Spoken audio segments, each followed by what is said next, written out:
especially right now without LeBron, Lakers are struggling. Let me tell you about a team I hate, all right? I know the Dallas Cowboy fan is here, so I had to make sure he knew how much I hate this team. I'm ready. I've often said that the people who run baseball, they try very hard to ruin it.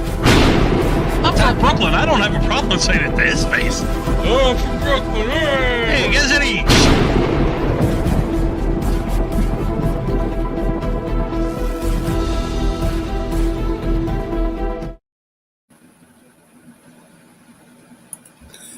This is a presentation of Northeast Streaming Sports.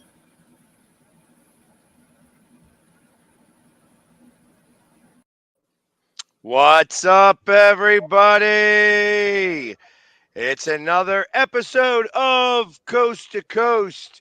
I am your host, Pags. With me, I've got Bo in the middle, McLovin on the side. Look at that, way early. We're not used to this. We're not used to having him here before the show starts. How was your holiday weekend? At least we're on a holiday today, so I'm going to call it a holiday weekend. Yeah, also real quick, it was interesting to me. I didn't bet on any of them, and I certainly didn't watch because I had so many things going on. But my Facebook friends groups are all blowing up with people betting on Luka Doncic at the All-Star game, and I guess he didn't go all out. I guess he didn't go out there and razzle-dazzle because I guess everybody's losing money on Luka, and I guess his piss poor performance. I don't know. Did you guys catch it? I watched 0 parts of the All-Star game, and then when I saw the score, I was glad I watched 0 parts of the All-Star game. 211 it was funny. It was funny. We talked about it a little bit in my living room beforehand, and I had no interest in watching it either. A game that has the potential of anybody scoring 200 points in it is not a game I'm interested in watching at all. And we made a joke about it, saying that if you want to watch a game 200 to 190, then that's a great game for you to watch. They never hit 200 before. Nope. Can't say that anymore. Nope. They were close to both hitting 200. Yes, it was. I think it was what two. It was 211 to 186. Yeah, 211 to 186. That's what was really crazy. That's ridiculous. 168 3-points were shot. Yeah. Why? Exactly. Does anybody know how to play defense anymore? Does anybody interested in playing defense anymore? You know what? If Kobe Bryant was in this game, he might have been able to keep that score lower. Sure. Yeah. Because ultimately, it only takes one person. It only takes one person to start playing defense, and everybody starts to play a little bit more defense. Mm-hmm. Yeah. You know what I mean? So, and that's I watched a video this morning as I was going through my Instagram of Kobe Bryant talking about how it's ridiculous on what the All-Star game has become, and that it shouldn't be anywhere near it whatsoever, like what it is. So now it's like basketball, football, those Pro Bowls or All-Star games are pretty much out the window. Is baseball kind of the only one left that does anything, or is baseball kind of going Hockey changed theirs so that it made it more interesting. So what they did is they put $1 million fee if you're the winner, and they put it into 4 teams and play 3-on-3 hockey. So it's a lot more open ice. It's a lot more scoring. However, good goaltending is going to help you win $1 million. Sure. Yeah. You know what I mean? Yeah. So and baseball, you still got to play baseball. Right. So then why doesn't the NBA take that page from hockey and incentivize it like that for better productive play or better play? Or do they just not care? So they don't care. Think about it. Your average game now is more than what the All-Star game used to be. Like that's the defense that's being played week in and week out now. So they just don't care.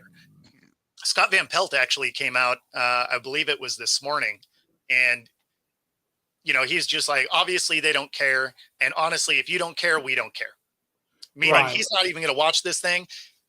He's the dude for SportsCenter, right? Like he's that guy, and he's just like, yeah, maybe we just don't care about the All-Star game anymore. Right. Yeah, it's ridiculous. It's absolutely ridiculous. And truth of the matter is that who cares? Like, do we need to see it anymore? Like I said, it would be more fun. It would be more fun if they had Regular people. Again, add the fans. Make the fans involved. Get the fans Right. out there and playing basketball with these guys, which would look absolute. That would be hysterical because you got some guy who's like 5'10" trying to dribble a basketball around you know, like that's what you should do. 5-on-3, 5 fans versus 3 all-stars. Yeah, I can see that. That would be Because you know what, amazing. Pags? Even the All-Star, even the slam dunk, that was the beginning of it for me. The slam dunk contest. If you see how bad that's become, like there's no real Dominique Wilkins type guys anymore, or Vince Carter or whatever. Now you just Well, the got guy this- who it's won it almost a last joke. year won it again this year, and he Yeah. is as tall as I am. You know what I Yeah. mean? His name is Mac McClung. I got to serve Yeah. some chicken with him, or I got to get some chicken from him at a Raising Cane because we did an Yeah. appearance together after he won. Right. God bless him. You know what I mean? The kid is 6'1", and that's his claim to fame. That he is the NBA dunk champion 2 years running. Because it's actually cool to watch somebody who's short dunk that basketball, and that guy can fly. It's almost like he's got stilts in his legs or something like that. Some type of way to be able to jump up higher. You know what I mean? Like he's got Yeah. springs in his shoes or something because he jumps higher than anybody else that I know. You know what I mean? It's just like he's got this amazing ability. He Yeah. jumped over Shaq. Yeah. Oh, that tells you something if you're jumping over Shaq. Yeah, it's pretty crazy. And that's one of the downfalls to like the dunk contest is they had to fill in with guys from the G League, right? Like they had guys from the G League involved, which means you can't even get enough participation by your actual NBA guys. Right. Well, you know why? Because the truth of the matter is that back in the day, back in the day of Dominique Wilkins and Dr. J and things like that, they actually played and practiced some of these things. Yes. They don't do that anymore. They shoot 3-pointers. Yep. So realistically, truth of the matter is that they shouldn't have a 3-point contest anymore. They have this interactive court now. Yep. They should play interactive horse. Yeah, that would be kind of cool. I could get into that. Yeah. That would be a great way of doing that. Like, okay, here's the spot. Not on the 3-point line, 6 feet back from the 3-point line. Here's the shot right there, like in the corner where you got to do a hook shot. You know what I mean? Those are the kind of things that would be kind of cool to see. Like they really need to innovate here a little bit. The dunk contest skills challenge. Well, yeah, the the dunk skill challenge contest, is I'm still not cool. really. I like the skill challenge, right? I mean, because it shows different skill sets. I think almost goes to what Pags is saying, but I also like what Pags is saying. Well, I like the horse. So if you had the horse and the skill challenge, now that would be pretty cool. It was like one of the guys in the skills challenge, rather than actually trying to win, he just went out there. I forget who it was, and was just shooting left-handed and missed everything. Right. I mean, it was close-ish, but like why are you there if you're not trying to win? I don't know. Again, maybe I'm just hyper competitive and it doesn't matter what I'm playing. I want the. Well, truth of the matter is that he knows he's not going to beat Steph Curry. Sure. That's the thing. You're not. What are you We're trying? try. It's like just like they should have. They should have, like, during this entire time, a free throw competition where you shoot till you miss, and how many in a row can you get? Sure. That would be awesome. Yeah, that's pretty cool. Again, but you'd have to have that, like, okay, you're using half of the court, and the other half of the court is for that. And you're just throwing the ball over to him, and he keeps making it, and he's like, okay, we've got 40, we've got 50, we got 60. I mean, what was it? I mean, Larry Bird, when he was doing that it wasn't even a competition. He was just he had made 92 in a row. Wow. Yeah. 92 free throws. And this is in regular season games. Yeah. 92 free throws in a row. That 93rd free throw, you could tell his hitch was like way off. Like it just, like you just made, like something happened and the hitch was off and it was a bad shot. He probably got tired as hell shooting that damn ball. Well, no, it wasn't like 92 in a row. Yeah. Oh, because that's a whole different scenario now. Now your arm gets tired after a little while. Yeah. Right. But I mean, this was like 92 over the course of however many games. Oh, okay. I got you. Yeah. I got you. I got you. You know, it would be kind of cool though. That would be. I would like to even see that is see who can make the most free throws in a row. That would be pretty cool. Yeah, I mean, because ultimately your arm's going to get tired as well. Oh yeah. I mean, these guys have practiced. They could take 500 free throws. You know what I mean? I would love to see if somebody can make 100 free throws in a row. Like that's That something to cool. see. That is something to see. You know, Right. it's like, okay, all right, you get 50. If you make 50 out of 50, you're done. You get to take a break for a few minutes. Yeah. And then the next person can go. You know what I mean? It's like, or do Or it you can 20 even at a do it like a time. home run derby where you get so much time to see how many free throws you can make in X time, and then you do rounds of that. Right. That's kind of what I'm getting at. Cool. See now, but you want something else because shooting free throws is boring as hell. So True. you'd have to start doing something else on the other side. You know what I mean? Right. Which kind of goes back to the horse. I could see the horse being a cool thing because you could do rounds of that. And that wouldn't be so boring because you could do different shots, different difficulty levels, whatever the case may be, right? So that would be cool. Well, and I like that, like I said, especially since they have that now, the ability to do the interactive court. Right. Where they could kind of do that and just be like, okay, here's the spot where we're going to shoot from. Here's the spot we're going to shoot, and so on and so forth. Until somebody, you can call it pig instead, or whatever you want to do it. ASG, All-Star Game. That's what you're playing. Absolutely. You can play with that. Yeah, it's just 3. You miss 3 and you're out.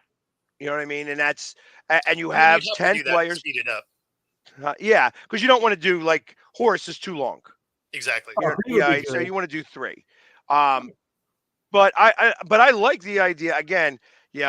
Having like five non-players versus 3, all-stars. Like that's hysterical to me. You know what I mean? I guess they're afraid of injuries on the players because how many guys are going to be hacks? All of them. I ain't shooting the ball. I'm passing, and I'm a good bounce passer. That's the one thing I'm really good at. I'm good at the bounce pass. You ask me to take a shot, I can barely make a layup sometimes. I would love to see Pags do a layup. That would be awesome. But no, I mean, I can do a layup. I mean, especially if there's nobody guarding me or anything like that. I can go up there and just get it right up and in. I'll use the backboard the right way. I know you go hit the box and it goes in. That's kind of how that works. Hey, I was on the court. I had one free throw shot. I go out there and I even said, you go back in my videos, I even said, Ben Simmons, take some notes. And then I went in and I made that shot. It was like I just made that buzzer beater to win Game 7 of the NBA championship. Yeah, I made the mistake one time of going against a couple of when I was in my Army days. I went up because we had to do PE for the Army or whatever, and we went out there and played basketball. And these kids are much younger than I am. I think I'm like in my late 40s. These kids are like just popped their first pimple. I mean, they're like in their early 20s. And that lasted for about 8 minutes. And I said, "Yep, sub." And I just sat down. I sat down. I said, "You know what? I'm gonna be a spectator the rest of this game." My cardio was terrible. My knees were terrible, and I just got tired of looking like crap. So I said, "You know what? I'm just gonna go to the leg press and crush all of you kids. Let's go." And I realized that was my thing. I'm not a basketball guy. Back in those days when I had good ligaments, I could lift weights, and that was my shtick. And I said, you know what? This is where I'm at. If you want to find me, So I'm not sure what you guys did this weekend. I happened to go to an outdoor hockey game. Nice. Oh, that's nice. So the Stadium Series included the Flyers versus the Devils. And, as much as I hate to say it, the New Jersey Devils have had the Flyers number for a long, long time. And it just seems like it's so frustrating because I can't stand the Devils. I don't hate them as much as I hate the Pittsburgh Penguins, but I can't stand them. And the Flyers, I will say, has been the one team that I grew up with, that taught me, the Flyers as a team taught me how to be a fan. So I learned how to become the fan that I am today by watching hockey.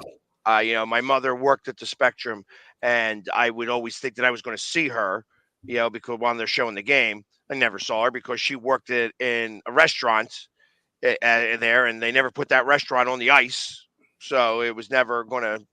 Yeah, but when you're 2 and 3 years old, you don't know any different. Heck no. Oh, mommy's at work. Mommy's at work. Maybe I can see her. Yeah, I remember telling her I saw her. She's like, "You didn't see me." I'm like, "No, but I didn't know you didn't see me." Yeah. All right, Mom. I guess I didn't see you. So, but I tell you, yeah, I will say this: going to outdoor hockey games, although the idea is great, they suck. It sucks.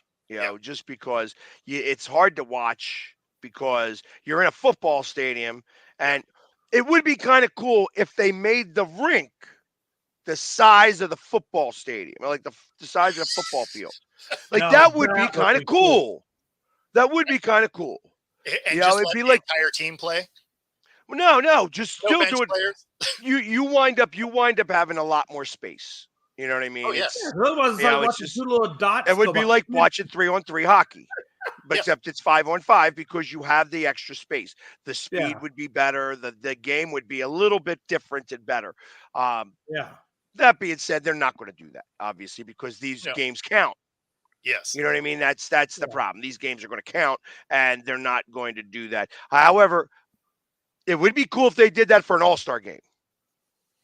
Now that would be better. Like make the hockey rink much bigger for an all-star game. That game don't count. That makes more sense. You have a 100-yard hockey rink. That would be really freaking awesome. You know what I mean? I think it would be. It would be a lot of fun. And I think that makes more sense. Crappy seats, and then you got to watch like the jumbotron to really watch the game, because if you try to watch the game, it's just looking like little dots going around. Yeah, and I'll be like, there were a few things that they did that I thought was really cool. That they had, you could watch the game on one big screen, and on the other big screen over here, they had the dots. They showed where the puck was. They showed where each player was. They showed them numbered and how they're skating around and stuff like that. I kind of like that whole idea. I mean, just because I'm a hockey fan, I understand what they're doing, so it's not, it's not ridiculous to me. The security guard that I was standing next to, because I went down towards the field for a little while, and they let me go wherever I want to because they all know me at MetLife Stadium because I'm there so frequently, and they're like, "You're the Eagles guy, aren't you?" And I'm like, "Yes." They're like, "That's awesome that you do hockey too." So they let me stand wherever I want to. And ultimately I was teaching the girl about hockey, because she's like, "I don't know anything about hockey. I just, I watch football and soccer a little bit, but I have no idea about hockey." I said, "Listen," I said, "it's hard, especially from where we're at here. We can only see half the ice. The other half of the ice, the boards are up there. So if they had clear boards, so that all of the boards were plexiglass, that would be even better, or something so that you could actually see if you were down low where the puck is and how things are going and stuff like that, how they mush up against the boards and stuff like that would be also kind of cool to do." I don't know that they have the ability. I don't know that the glass has the same type of ricochet value on a puck that the boards do. You know what I mean? Because that's what they got that tempered glass, right? That usually, and I'm sure they got different thicknesses of tempered glass they could probably put up that might be able to do something. Well, and that tempered glass is about a half-inch thick. And it's a hard fiberglass. You know what I mean? It's a tempered fiberglass. It's not really a glass per se, although it does shatter like glass when you have that break. Like if the puck hits it a specific way, it will shatter like that. However, it's more of a fiberglass. You know what I mean? It's not, and when it shatters, it spiders like a windshield. Yeah. Right. So it just crumbles straight down, and nothing can go through it. But I'm not a fan of preparing myself for a football game to watch hockey. I mean, it is. I can see that. It gets cold. And I don't know. when you're doing a hockey game, you're sitting down more frequently. There's Yeah. not much to cheer about as half the time. True. So it's not like you can go, yeah, let's go Flyers, let's go, yeah, go crazy. It's because it's not there to do. You Well, have one to. thing is like Melanie was telling me, my wife, she's a Dallas. She lives in Dallas, and she's gone to a couple of Dallas games and stuff like Mavericks and Stars games. And she was saying, I guess they put the court obviously right on top of the ice, and I guess it's cool. I guess when you're playing down there, I guess you can feel some of the coldness down there if you're playing basketball, if it's put on top of the ice, or like, I wonder how that works. No. It doesn't go right on top of the ice. So what they'll do is they actually put down like a rubber matting, a thick rubber matting that's about an inch thick over top of the ice, and then they have to put a substrate on top of that, and then the wood. The reason being is that they have to do all of that because you do not want to have any moisture coming through from the ice. Yeah, because that would mess up the wood or mess up the bucket. Correct. Well, the one thing you can't have is the wood starting to sweat. Right, because then people be sliding and doing whatever.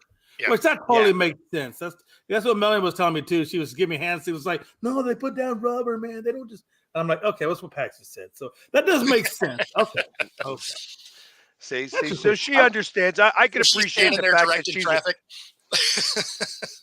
Making sure the dogs are quiet, and everything. Hey, one day we're going to ask what's in that box behind you. People. Plastic lined. All right. Hey, listen, I can't tell you what. No, it's. I told you it's bed frames because we're setting or it's stuff that goes for bed frames. Yeah, because I like. I know you're getting ready to go. My it was only so big, Pags. It was only so big, and then I had to start putting stuff in the house. So I'm just waiting. I told the guy yesterday. I said, "Listen, man, my house looks like a storage facility. People are asking me to buy boxes. We got to get this damn house done." I figured you'd have just moved the box. To where? The whole damn house is boxes. I walk around, it's like I live in a warehouse. Nice. Go to Q34. Q34 is in the bathroom. Okay. You know what they say, never drink in prime, right? Don't drink in prime. Exactly.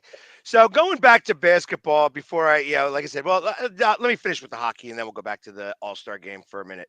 The Flyers lost 6-3. Again, New Jersey's had our number for a long time. It sucks that they can't seem to beat them. And our record during outdoor games sucks. Sucks. Yeah. I think we've won one game out of the 7 or 8 that we've been in. Maybe even less. Maybe it was like 5 or 6 games. Still not great. Yeah. Yeah. No, one game out of that's just not very good at all. Although the one game we did win was against the Penguins, and it was in overtime, and they were ahead by like 3 goals. We came back and wound up winning that game, and that was a cool game to win. But other than that, it was it was fun. It's fun to hang with some Devils fans. You know what I mean? It's like I always like to make fun because I love to say that the Devils fans, that there's a whole 13 of them. They all showed up, at this game. There are a few Devils fans that do paint their face similar to me. So we did get us all together. You know what I did find out? That David Putty, the guy who is known from Seinfeld, I learned this. He's a Kings fan. He only goes to 2 Devils games a year. He gets paid by the Devils to come there, but he's a Kings fan. Oh, funny. So I was like, really? I'm always compared to this guy, and this guy's not even a Devils fan. Like, really? Like, but I did go and I did see a couple of the Devils fans. There was 4 guys there that had their face painted, 3 of which I knew. And it's like it's fun to have that type of bantership where you put us together and all of a sudden everybody wants a picture because we're all doing our pictures and stuff like that. Yeah. It's compare notes on makeup, I guess, a little bit. It's funny that the one guy uses lipstick as his makeup. Oh, nice. Well, I was going to ask you about that. So I've seen all the super fans of football, right? The Raiders definitely got a lot of super fans out there, and Dog Pound, whatever. Baseball, basketball, whatever, hockey. I mean, they're just as many super fans like you are. out there, or is it a little bit No, different? no, very, very few. I will go as far as to say with hockey, there is a small amount. There are some, but there's a small amount. The Devils are the ones that I know the best. I Okay. don't know anybody who paints their face for the Rangers or the Islanders or even the Penguins. There's somebody who always shows up with their face painted, but like not anything that's specific like the way I do it. Right. Okay. But like the Devils guys, they do their own specific stuff and they're known, you know what I mean? They get out there a little bit. Um, for basketball, I don't know of anybody who paints their head for basketball. I haven't run into any of them. The super Right. fans for basketball are super fans because they are able to afford the packages that they get. Right. Like everybody knows the Toronto super fan, and I think I don't mean to be disrespectful in any way. I think he goes by Turban Guy because he wears a turban. You know what I mean? I guess he's Hindu or what have you and stuff like that. But he owns, I think, car dealerships, and he can afford to sit there on the floor. Yeah, of course, because them The seats six, are like car seats. Like you can buy a car for what you pay for those seats almost. oh I my God, mean, the sixth man for the Sixers, if you are living anywhere on a campus in Philadelphia, a college campus, you are yeah, renting his property. Oh, crazy. That's so just to give you the wow, idea of who that guy is. But he sits right next to the bench. Like it's the scorer's table, then it's his 4 seats, and then it's the bench. So I got to imagine he invests what's that, $250,000 Yeah, for each one of those seats. crazy. Wouldn't that's be wouldn't insane. Yeah, it would be about $1 million, I That's figure, a season. insane. That's just the regular season. That's Yeah. just for the the preseason and the 41 games. Go to the postseason. Imagine what those tickets cost. I mean, I Oh know yeah, that to sit on the opposite side, you need to have anywhere between $3,000 and $5,000 per ticket to sit on the court. Wow. Just that next that's layer back is like $1,000. The game that I went to, I was 7 rows back behind the Sixers bench, and that was even a few $100s a ticket. Like I spent $500 for 2 tickets. So I mean, there's a lot of money that's being spent. it's just You go insane to sit on me. the That's floor. insane. Yeah, I mean, listen, basketball is big business. I mean, there's a reason It is. why these guys get paid Yeah, a tremendous amount of money. You know what I mean? oh, of course. That's why they can afford. That's why you have guys like Devin Booker, LeBron James making $50 million a year. Yeah, You don't hear many baseball players. I mean, you do now, no, but you don't hear many baseball players making $50 no. million. I You mean, there's don't only hear maybe you a don't select hear few, right? That make that. hockey Maybe players. Joey Otani type guy or something. Well, But you gotta have Otani's like something 70 like that. million. Yeah, Otani, and then there's Mike Trout. Yeah. yeah. And then there's everybody That's else. it. Yeah. Right. It's just it's like all those other Football, it's a sports are couple of not making quarterbacks. that type of money. Yeah. Yeah. I mean, that's just stupid So, money, man. I mean, And you're there's now a seeing fully quarterbacks guaranteed. make 40. Yeah. Some Well, and in some are in the basketball, 50 range. In basketball, it's fully guaranteed too. So it's not even like Yeah, you're right. it's incentive to get there. Like this is what your contract is. I mean, what? There's Well, only a handful that maybe probably make 50. I think Patrick Mahomes. I think Aaron Rodgers. Either they make the 50 million, but then there's everybody else. Yeah, I think Wilson. I think Russell Wilson's in that 50 million. I think what's his name? Cousins was making 50 million last year. Yeah. Yeah, it was close to it anyway, I think. Yeah. I think it was 49. I think it was 49.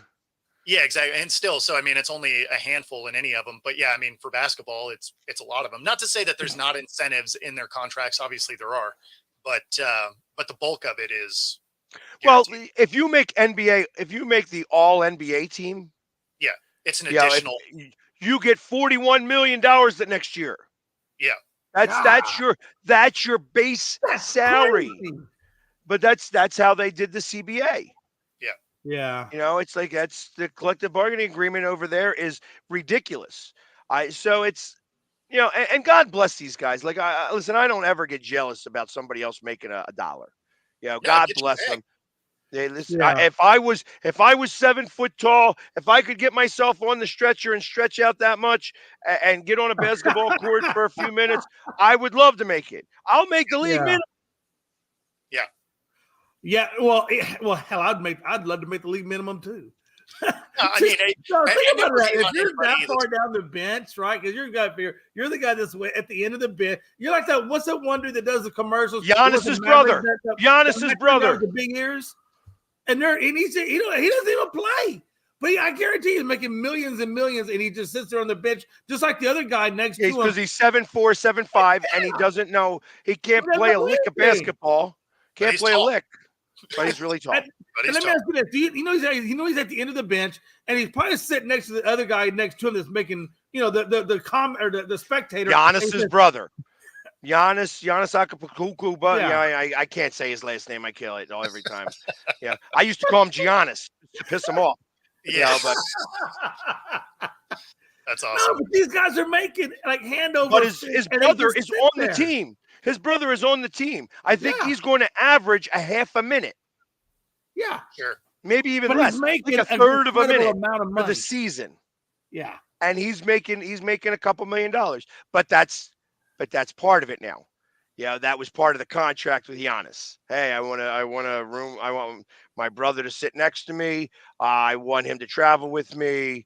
He gets to make some money, and ultimately he gets the ring if I get a ring. And God bless him. You know what I mean? Hey, listen. Again, God bless Giannis for being that talented that he can have his brother go with him everywhere he goes. I mean, that's pretty cool in its own right. Right. Like I'm just saying. I mean, you got the best seat in the house. You got money in your pocket, a house, cars. I mean, what? I mean, seriously, talk about living the life. That's the American dream. Literally. Yep. Literally. So, hey, listen. I still have not heard whether Kelsey's going to retire or not. In fact, I am leaning towards he's coming back one more season. Yeah. So I think that. I don't think we're going to get rid of him. And if we do, even if he does decide not to play, he's going to still be an Eagle. He'll still be a part of this whole, thing going on. I don't think Kelsey's going to go with. I think he's going to be back with you guys. Don't you? I mean, isn't that kind of the feeling that you guys got? I don't think he retires this year. I don't know. I have that feeling. I don't know. The amount of partying he's been doing, tough to say. Yeah. You know what?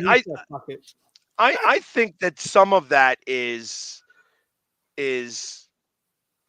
theater. Oh, it definitely could be. It definitely could be. But whether he does or he doesn't, I think you're right. I think he'll still be around the organization for sure. Oh, he said he doesn't want to leave football. He doesn't want to leave it. He wants to be a part of it. Being a positions coach and maybe being like an offensive line coach or something.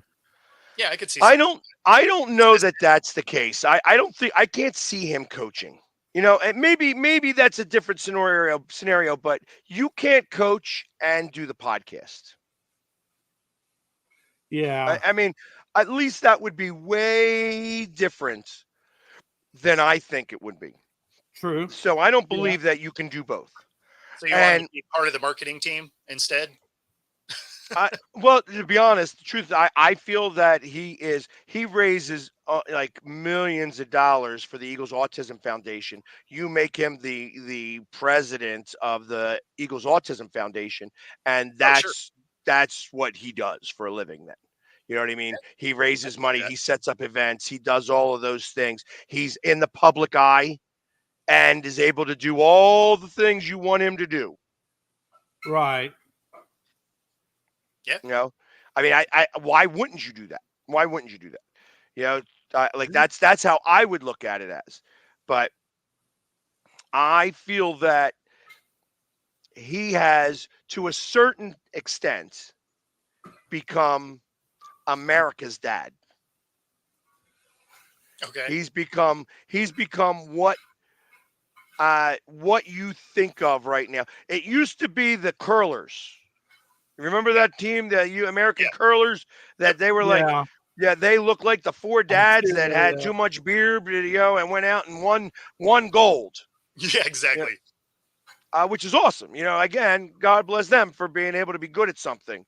You know what I mean? It's just like, you know, I always like watching the alternative sports as well.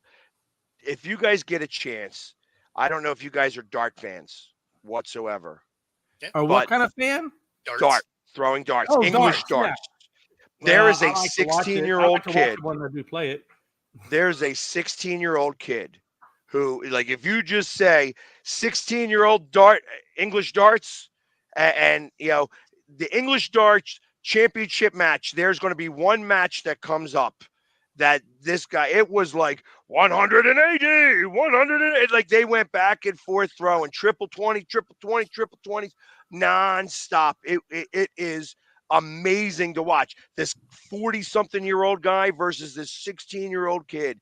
And like those types, when you have that type of, again, that you can Right. do all that stuff as perfect as you can and such, that's kind of cool to watch. It really is a lot of There's fun. like technique in throwing darts, though, to get the aim and all that. I mean, you got to have, it's a lot of technique. And I mean, It's really I'm impressive. okay. Like, I can kind of, but man. It's impressive watching them group in the triple 20s. Yeah. But what's really crazy is when you see them Robin Hood their first dart with the second dart, they stab the flight.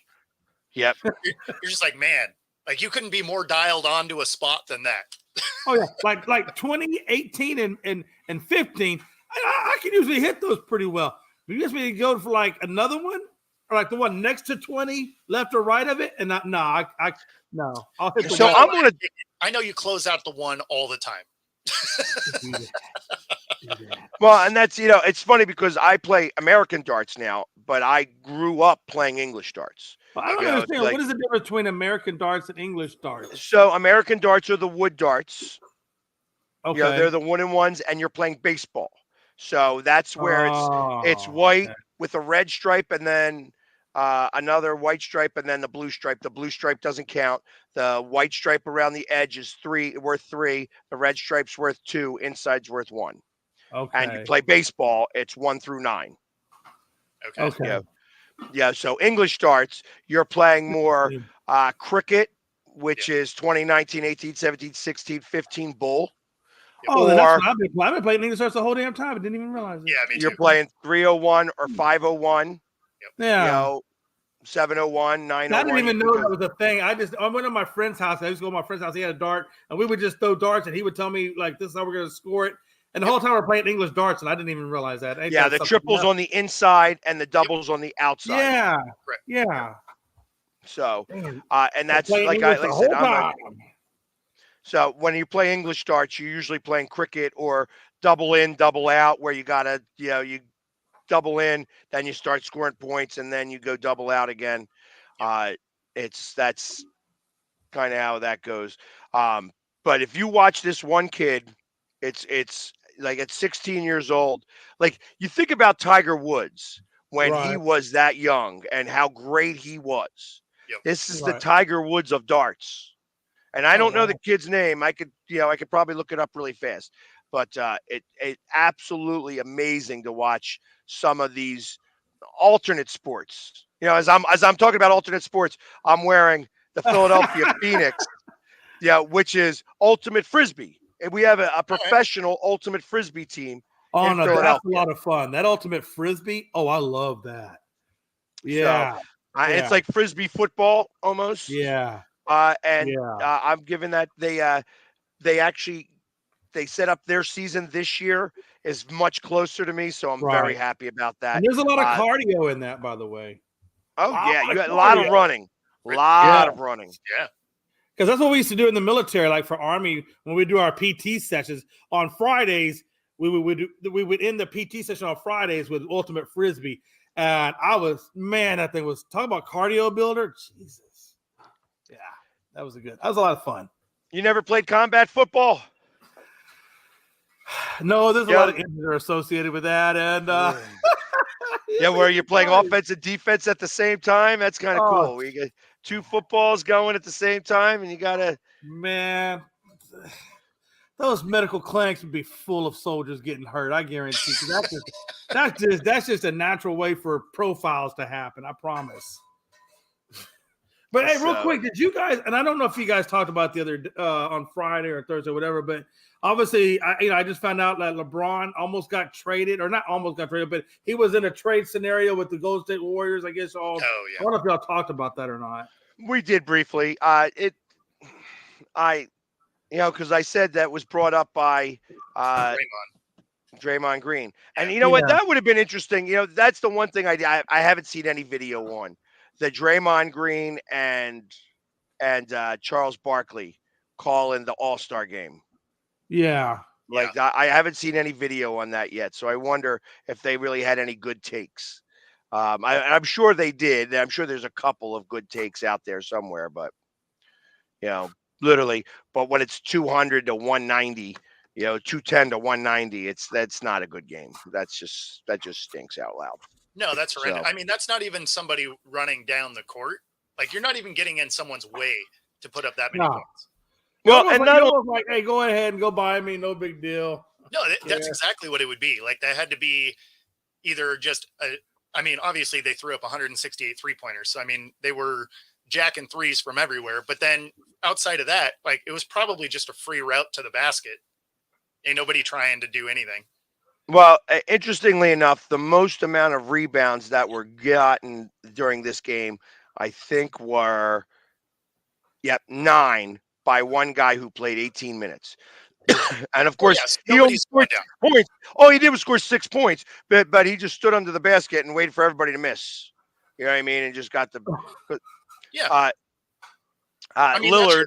That's your backyard basketball game where there's a guy that's just a liability on defense, but he's tall. You're just like, stand under the basket. Hopefully you get some rebounds. Damian Lillard wound up getting the MVP as he went 14 for 26 from the field. It doesn't really show 11 from 23 from 3-point range. Jeez. Yeah, he's almost Halliburton actually had a better game. 50%. Halliburton had a much better game, going 10 for 14 from 3. Yeah. That being said, on the West side, you had Karl Anthony Towns at 27 minutes scored 50 points, and he went, and he only had 4 3-pointers. He went 4 for 13 from 3. So he was driving the ball, driving the basket, and nobody was getting in the way, I guess. So he was basically doing what Bo said, just hang out under the basket, catch and shoot. Well, I mean, if everybody's beyond the arc, why not? You're the only one in position. Yeah, so he had 8 rebounds, 5 were defensive, 3 were offensive rebounds. So he wasn't getting offensive rebounds, he was getting defensive rebounds in general. But which makes sense because nobody's crashing to the board because nobody cares. But just to give you an idea, there was not one quarter that the East scored under 51 points. 53, 51, 56, 51. Wow. On the opposite side, the West only scored 50 points in one quarter. 47, 42, 47, and 50. It almost makes you think, what's the point of why watch a game when there's no defense and there's just a bunch of shooting? If I remember reading right, there was like 6 different guys that it was like 5 or 6 that had 30 plus points each. Well, and here's the other thing. Here's the other thing about this. 5 free throws in the game. Yeah, no one's playing defense. But say they're all jacking up threes and nobody's challenging. Well, nobody's challenging it, right? So why would there be a foul if nobody's playing defense? You only get fouls if they're playing defense. Now, I mean, that's why you have a 200-point game. No one's playing defense. You're throwing up threes all over the place. And when you're not, it's an open lane to the basket. So maybe the only free throws that were there were the guys that couldn't get out of the shooter's way quick enough. Here you go. Here's a great stat. Here's a great stat. The West had 100 points in the paint. God. The East only had 74. Well, that just tells you the East was all 3-pointers. The biggest lead for the East was 27 points. There were 3 personal fouls in the game. Yeah, and those were the guys that couldn't get out of the way fast enough. Yeah. Yeah, you probably stumbled and tripped into a person. We're like, oh, Oh man, I didn't mean to do that. yep. And interestingly enough, I when you're having games like this, there was 116 assists total. 60 by the Yeah, that West, sounds 46 about by right. the Those were the guys that were chucking it to the guy down low. Yeah, I guess so. Yeah, it's just ridiculous to me. Like, how is there even assist? Because you're throwing the ball and he's putting it up. Is that an assist if you get that? You know, if he puts it right up, or Yeah. is it? Unless there's a lot of alley oops or lob city stuff. That's what I would figure. That there's plenty of that. That there's Yeah. a lot more of the alley oops Yeah. because that's what they want to show. Yeah. Yeah, not what I like. And then the Brooklyn Nets fired their coach. Yeah. That sounds about right. It sounds about right. They are 21-33, so it's like it's not Yeah. like he's doing very well. It's or not like anything he had that. a winning record to bring in another coach that's sucking. And wasn't this only his first year there, right? Like he literally just got hired, right? Or was it his second year? It might be his second year. Like he hasn't been there long. And in the middle of his second season at the helm. Yeah. Okay. So it's got a year and a half, or a year and about a year and a half on the team. Okay. Yeah, that makes sense to fire him. They got rid of everybody. There's nobody on his team that's any good other than Ben Simmons, and I'm not even talking about him being any good. So I mean, all it's kind of you do at that point is just hire a psychologist to be the coach for Ben Simmons. That's it. Just make your head coach a psychologist, and you can get Ben out there. Now, Ben, he didn't take it personal. You don't even have to even try to shoot the ball. Just give to the guy, pass it, Ben. We're good. I can just see something like that coming to fruition. You know, it's like, what the hell? But maybe they want to bring in a Budenholzer. I don't even know if Budenholzer would want to go there, but I mean, certainly he would be a reputable coach to have as your team and rebuild around it. You know, you have to obviously say, look, I'm coming here, but it's clearly a rebuild team. So I don't think we're just going to go out there and hammer it home, you know? Let's go. I'm looking at if there's any news coming out of anywhere else other than, hey, that basketball. They are retiring Jaromir Jagr's number in Pittsburgh. You know, the 52-year-old still playing hockey over in the Czech Republic. Wow. That's impressive. He's still playing hockey. And the reason why he doesn't play in the NHL anymore, although he probably could, he took a couple of bad hits. Like, you don't want some of these young kids running on you, and that's kind of what it is. What's his position? Say again? He like a defenseman? He's a centerman. He's a center or a wing. Like he used to be a center. I'm sure he's probably a wing now. Right. I mean, he might still be playing center. I don't know. I don't follow his career out in the Czech Republic. I don't get to see much hockey out there. But you know, he did play into his 40s here and is likely going to be, like, when you hear about the Gordie Howe hat trick and Gordie Howe playing into his 60s and such like that, he was able to play in like 4 separate decades. And that's kind of what Jaromir is going to be able to go. He's probably going to be able to play till he's about 58, 59, in a professional manner, just because he's still that good and still that fast. Nice. Like, when he played here, he was like 38 years old. So we're talking 14 years ago at this point, and he still was great. And then he played for a couple other teams after us and still was great. You know what I mean? It's just, then he went back home to play in the Czech Republic. And I know that he got one really bad injury. Somebody trying to make a name for himself tried to, run him and he wound up boarding him, wound up getting a concussion and such. But I think out of all the, him getting his number retired is actually worth it. I think that's absolutely something that should have happened.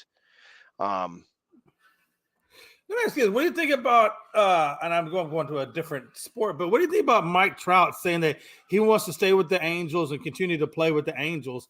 I'm really surprised he's doing that. I kind of figured that he'd be one of those kind of guys that says, you know what, I'm getting kind of long in the tooth here. Maybe I want to go to a team that can actually compete for a World Series so I can say that I got a World Series ring before I called it a day. I mean, do you find it interesting that he said he wants to stay with the Angels? It just means he doesn't care about it. Means he was about the money, and he was upfront about it. So, I'm not mad at it. Some people don't care. I can't relate to it, but some people don't care. Yeah. That being said, today's the official day that all of the teams start showing up for spring training. So, pitchers and catchers showed up a few days ago, and of course, the rest of the teams report today and tomorrow. So, baseball is officially back. Yeah, I'm kind of nervous about that because Verlander, usually he does his conditioning and things like that, and I guess he had an issue with his shoulder. He said it's been resolved, but it's going to throw him at least 2 to 3 weeks before he can, I guess, start spring training or I guess start the regular season. And they already are without Luis Garcia, so it almost looks like a microcosm of last year in terms of Houston having some issues with the starting rotation. So that kind of makes me a little nervous. I mean, it's the start of spring training. He's probably going to be fine by the time he's old enough that you probably don't want him playing too much in spring training anyway. Oh, absolutely. Absolutely. I would only want him to do maybe about a week or two worth of games just to get himself, acclimated throwing the ball and get some of that rust off before the regular season starts. Exactly. Right? Exactly. Yeah, you're not having him like a real rotation in spring training. You're going to have him out there for a few innings in half a dozen games. And that's about it. Yeah. We'll see what happens. And they do have JP France, and they do have that other young kid. I can't remember his name right now, but they do have a couple of young guys that, pitch fairly well, so we'll see how that, they should hopefully be able to fill in. I think we got enough to do at least a good solid 4 rotation. And then Verlander would come in and probably make it 5. So I think we'll be okay. I hope they suck. I'm not gonna lie. I know you do, Bo. Hey, in all honesty, though, I can honestly see, something similar to what happened last year. Except I don't know that we could get the division. I think we'd honestly take the wild card because the Rangers didn't lose anybody.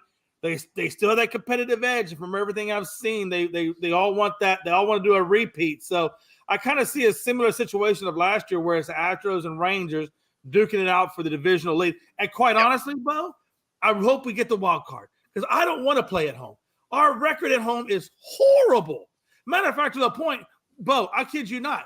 I will say this with all conviction. If the Astros had been the wild card team and the Rangers had been the home team, the Astros would have had a really good chance at actually winning and going to the World Series because, as you know, no team won at home in that stretch. It was all road wins.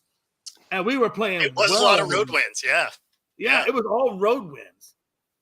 It is what it is. So now this year, I'm almost hoping that we get the All-Star, so we just play road games, and I'm okay with that. Hell, they're okay with it. It's crazy to say that, but yeah, I hope the M's can sneak in. I don't see it happening, but it would be cool. But what they got rid of and what they've brought in doesn't make me feel like we got better.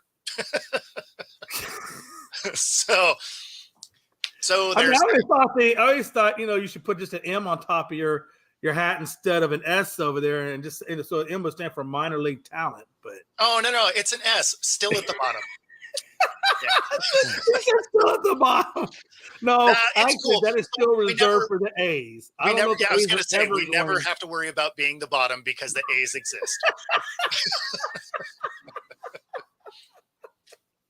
Yep. Oh, that is terrible. I did like how the Vegas mayor said, "Hey, A's, stay in Oakland. We don't want you." That was pretty amazing. I love that. So you know what? And you're talking about Vegas and the A's and stuff like that and teams. The NBA is considering Pittsburgh as a spot. Oh, so if they're going to put a team in Vegas, if they shaft Seattle again, that's rough. So, well, so here's the problem: that if they were to put a team in Vegas and Seattle, the West has already got 2 extra teams, I believe. Correct? 2 extra teams? I guess I'm not sure exactly what the balance is. Yeah, I think that they do. I think that there is 2 extra teams. I'm going to confirm that right now, I mean, so if that that's I the can. case, there's be a realignment of some sort. So there's Yeah, there 15. almost had to be a Nope. realignment. There's only 15. There's 15 on each. Okay, So that's what I thought I thought that there was extra on the west side. So putting 2 into the west would change the alignment. So you'd have to move one of the teams over. And which team do you move? Maybe New Orleans, I guess. I mean, that would make sense. Yeah. That's the only one that I could think of, or Memphis. Either one of those would work. I'm almost thinking Memphis, Memphis before New Orleans. I'm thinking Memphis. Yeah, Memphis would probably make the most sense. Well, I think so mean, too. if you're using the river, Mississippi River, as the dividing line, Sure. both of them fit. Yeah, no, right? of course. Yeah. So I mean, maybe it'd be Memphis, but because Pittsburgh is on. Right, because if you brought in Seattle and you brought in Vegas, those 2 would replace Memphis and New Orleans, and just slide Memphis and New Orleans over to the east, and then you're golden. Well, no, you only need one team to move. Is it just one? Yeah. Yes. Okay. Because Yeah, you'd be losing one and gaining one. Because it would be 17 and 15. So you move one team over, it makes it 16 and 16. Okay. But do you think that they could go 4 teams? Do you think that they would include 4 teams? Go Seattle, Vegas, Pittsburgh, and then what would be the other team? Like, I don't even know what other city could possibly even handle a basketball. Tampa?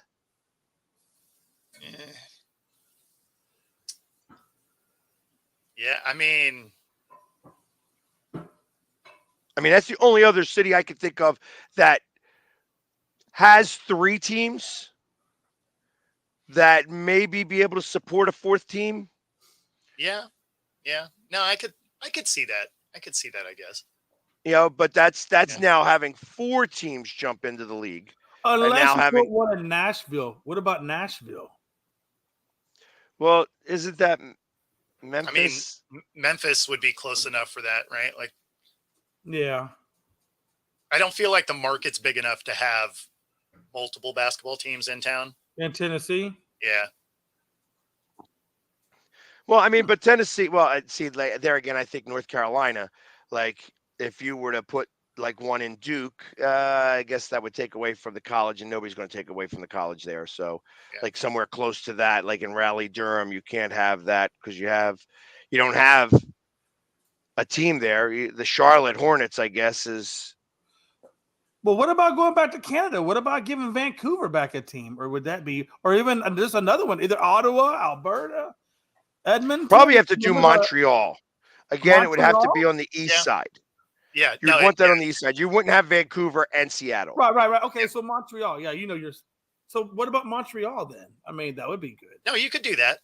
I think Canada would definitely like to have another basketball team. Or Quebec. Sure. Yeah. Sure. Call them the Nordiques. Oh, man. And with that, we're at the top of the hour. Yeah, exactly. Perfect. Hey, it's perfect timing on that one. Jeez. All right. So since we are at the top of the hour, we might as well go ahead and do our thing there. And afterwards, we'll talk about who won the Daytona 500, because I know I didn't watch.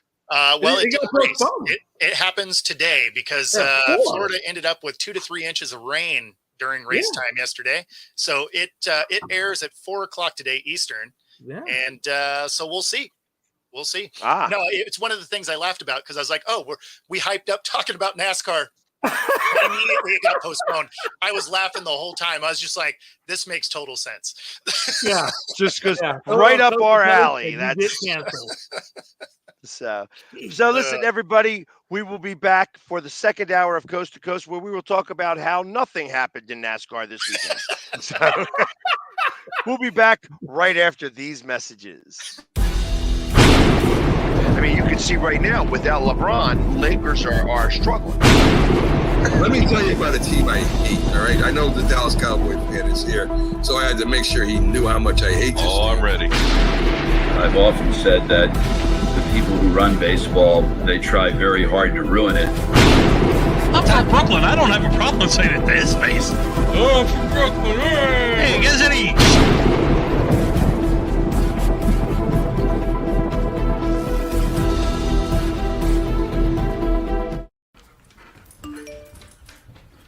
Trisha's having a sleepover tonight. Can I go? I wonder about Lucy's friends. What should I say? I know you're only 10, but one of these days a friend will offer you a drink.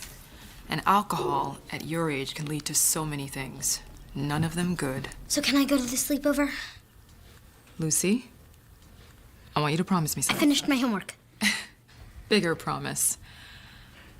If there's any drinking, I want you to say, "No thanks, not my thing." Mom. I promise you. Your real friends won't care. Deal? Sure. Really? I promise, Mom. They really do hear you. Did you pack your toothbrush? For tips on how to start the talk, visit underagedrinking.samhsa.gov, a public service message from the Substance Abuse and Mental Health Services Administration. Supporting the needs of our veterans. That's the goal of all of us at Team AmVets. Like Mitch, Carlos, and Kevin from our Welcome Home team that brings furniture to our vets. We are Team AmVets. Or Linda from our thrift stores who brings you great bargains every day. I am Team AmVets. And John, who picks up your thrift store donations that support California veterans programs. I am Team AmVets.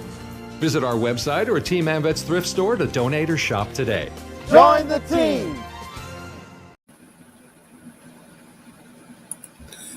This is a presentation of Northeast Streaming Sports.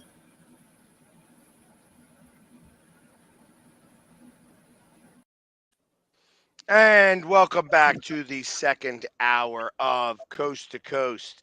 And, we were just talking a little bit about, different sports and how we got hyped all this stuff up about NASCAR. And, of course, it didn't happen, which is perfect. And, it's like, hey, he offered me to take me on a ride over at Dover International Speedway. And, of course, that's the weekend of the draft, which really is frustrating. But there's another sport that had something happen, not this past weekend, but the weekend before. And I want to talk about it a little bit because, of course, not this past year, but the year before, I was there when it occurred. They have the Phoenix Open, or the Waste Management Open in golf, happens right the same time as the Super Bowl every year. And this year, it got way out of hand and way out of control. So much so that the players went nuts, saying that it's no longer even worth it to go to this thing anymore. That it's supposed to be fun. It's supposed to be crazy. It is little nuts. It's a way of the fans. It's the way of being Happy Gilmore-esque to golf. Okay.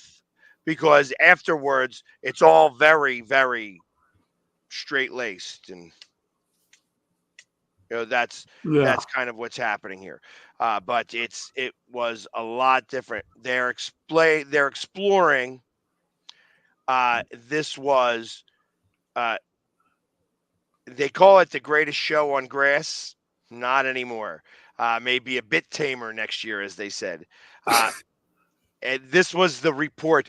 We are aware that changes need to be made, and we will spend the upcoming months identifying those areas where change is necessary, the Thunderbird said in a statement Thursday night. Not just for Friday and Saturday, but for the entire week. The Phoenix Open has been the wildest stop on the PGA Tour for years. More than 700,000 fans fill TPC Scottsdale during the tournament. Typically 200,000 or more on Saturday, with the majority jammed around the holes near this clubhouse and the stadium's 16th hole. The tour players expect the noise and chaos at the tournament, even embracing the constant din and shouts on number 16. So they're always They're always yelling in the backswing and stuff like that. It's part of what occurs at this. But this year was a mess. They had rainfall, so everything was all muddied up. There were people, they stopped serving alcohol on Sunday, and it still had wasted people. People were wasted drunk during these tournaments and such. So it's really been bad. Some of the golfers were like, even the guy who won was like, no. It's way out of hand now. A little It's like too much. it is. It's it's was fun, and now the riffraff has joined in. It's like it's because like when they score that last one, there's like they all do. It's like it's everybody. It's like raining beer onto the course every like go look at it. The final shot at the PGA at Scottsdale, TPC Scottsdale for the Phoenix Open. You look at that and it's an absolute shit show. It's an absolute shit show. Is that the one where the players were talking to the fans, telling them to be quiet? And yes, that was it. Wow. Oh wow. Well, is this the future of golf? Rowdiness? Is it no more country club affair? No, it's just for this one. Yeah. Because they don't allow this. Like, you even sneeze at the wrong time at the Masters, and you're escorted out. Yeah. Yeah, like it's like you gotta be. Yeah, it's very, very ridiculous. Everywhere else, like it's almost when they had the PGA Championship here at Marion, which is one of the oldest golf courses in this country. In fact, they use wickers rather than flags. They don't use flags. They use wicker baskets. It's one of two locations that uses it. The other one is in England Scotland. It's the one spot in Scotland. These are sister courses. But like you talk at like I can't whisper. I can't go. Yeah. Like I'm too loud all the time. I clearly can't go, so maybe Bo's the only one that can go. Except it's golf, and I don't want to go.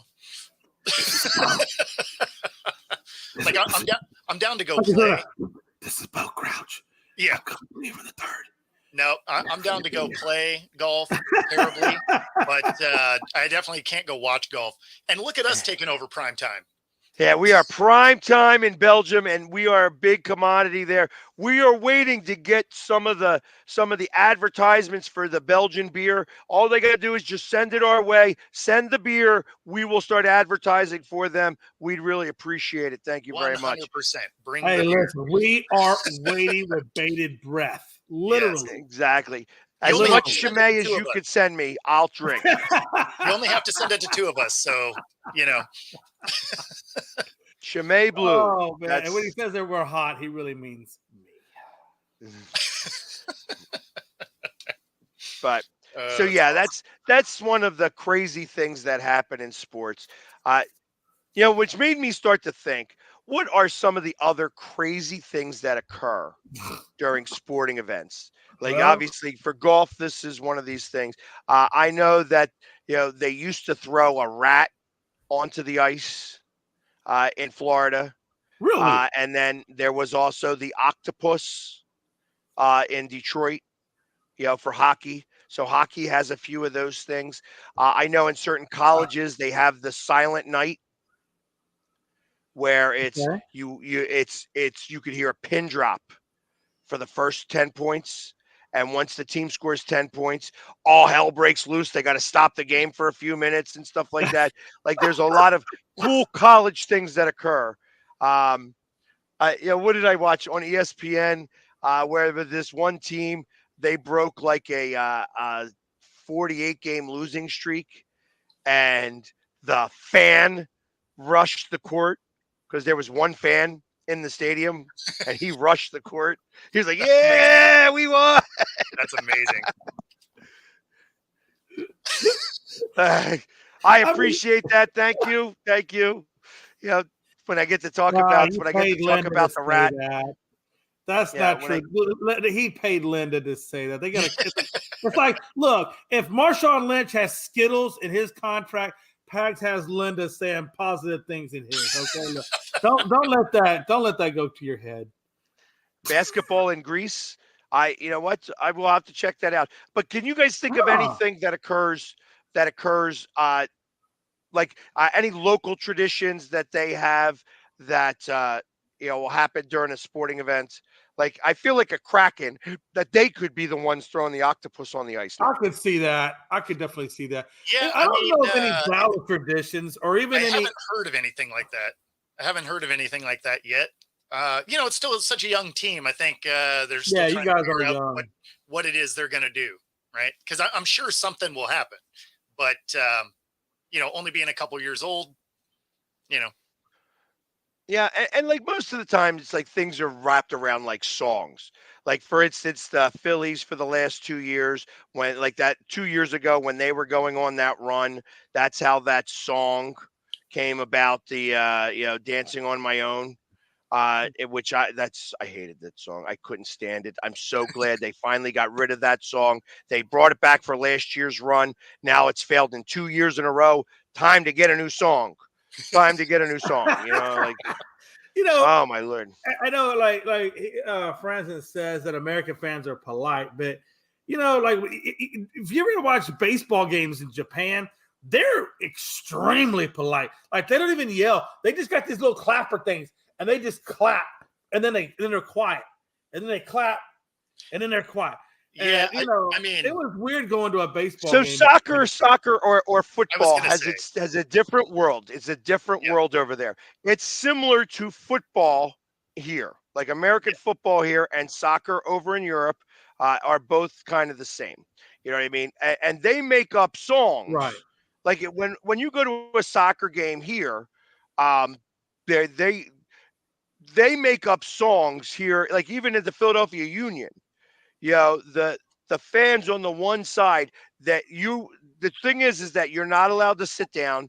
You're not allowed to wear anything other than blue.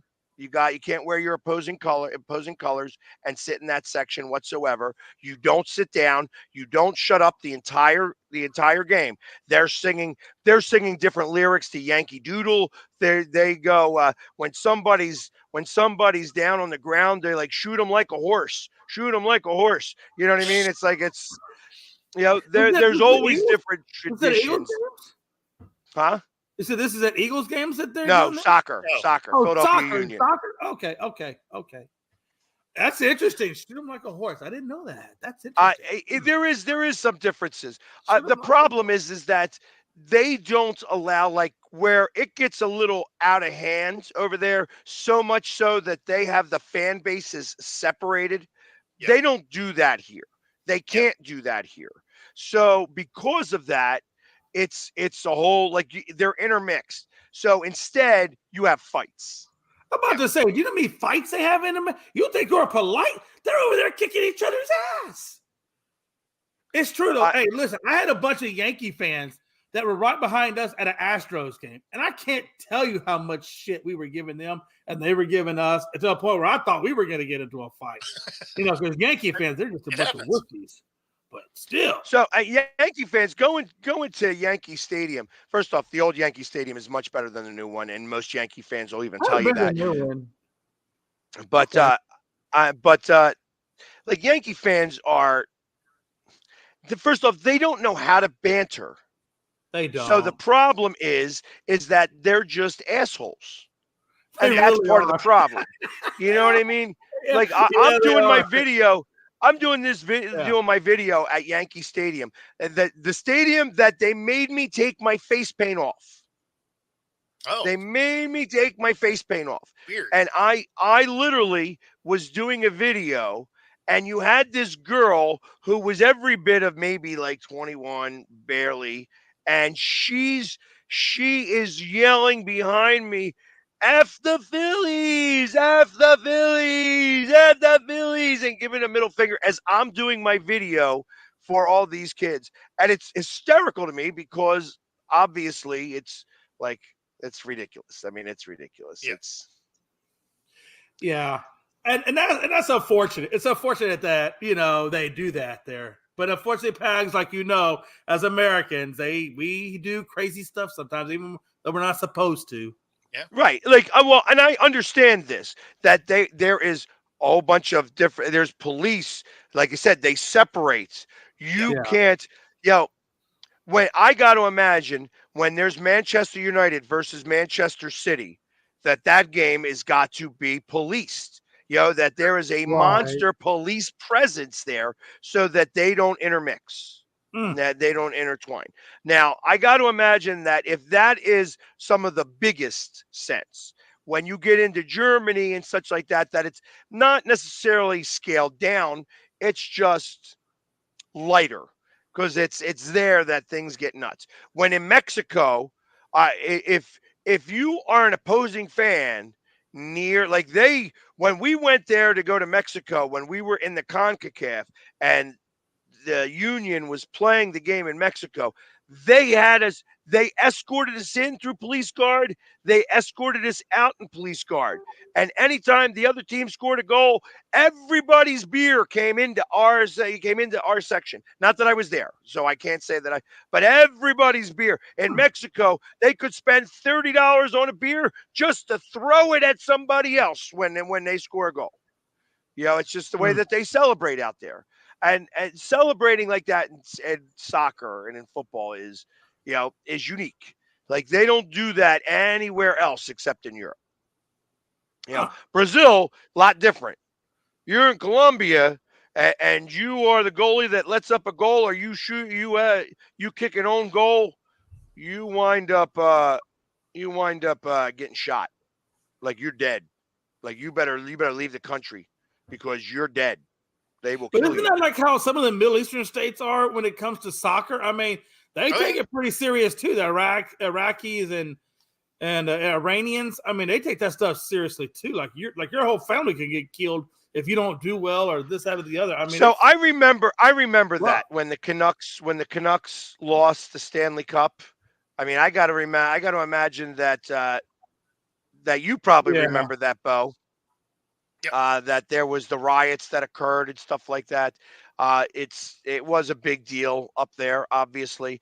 I mean, everybody talks about, that the Eagles, the Philadelphians burnt their city down to the ground when the Eagles won.